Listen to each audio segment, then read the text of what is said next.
generation taking over the whole world. Big ass Mr. Bobby, big ass Mr. Bauer. Hey, listen. Me bada kone. Me need this about one mamma. Bese, me nyalo kwano komete lazone kone nebene me bawa nebe bumi amene. Hey, igade kanye fire wini.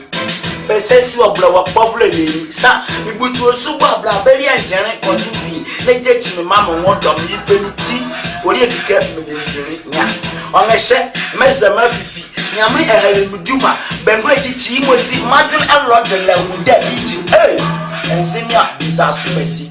Bavle yegale ye keke bete watala mani. Klinkubia la opu wa ye loko ovalo wa mama la lobi ya. Hey, formula le mensamlani. Madam, me from Mike me ya wanwade. Sa, me full stage abe flame amende imoti ambo ese mo flame rapa ye nya. Obi ba jeki enalene. Sa, ele wa beda me le marele. Madam, me to me reggae me nyamla yele imoti. Ajono mo wane mo enyenye nhye. Ebela bole no le nyamle meke.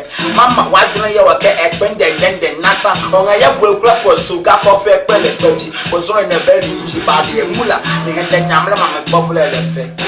Minira le ne bene me enyeche. Me bompa ye ke bene me enyeze ne mo betenase. Na be me ya me boyele. Madam, me moka ho abetiamba benju. Sa, me boka ho no ko abetiamba bebo. Me die me nya agisa e banga ne bu bi so mo achima benia. Maka ne be mozo. Madam, Melena the Shia Anna, the Zangeti Yeba, in Mamisira.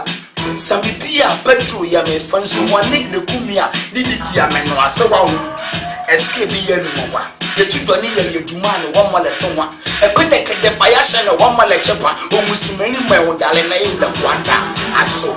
Wasi jani ya baba nzimani ya neklisia benya so le maswa baba mi poster le besaka de le ya akwa come ni be bizaya eh ese ele rapper na so rap for malama mechewa e badena na sa ayetunon eklemia me maka no aya hye ne ayewo bad baba so big up Swaggy, big up stuff Emmanuel, big up stuff Emmanuel, big up all the guys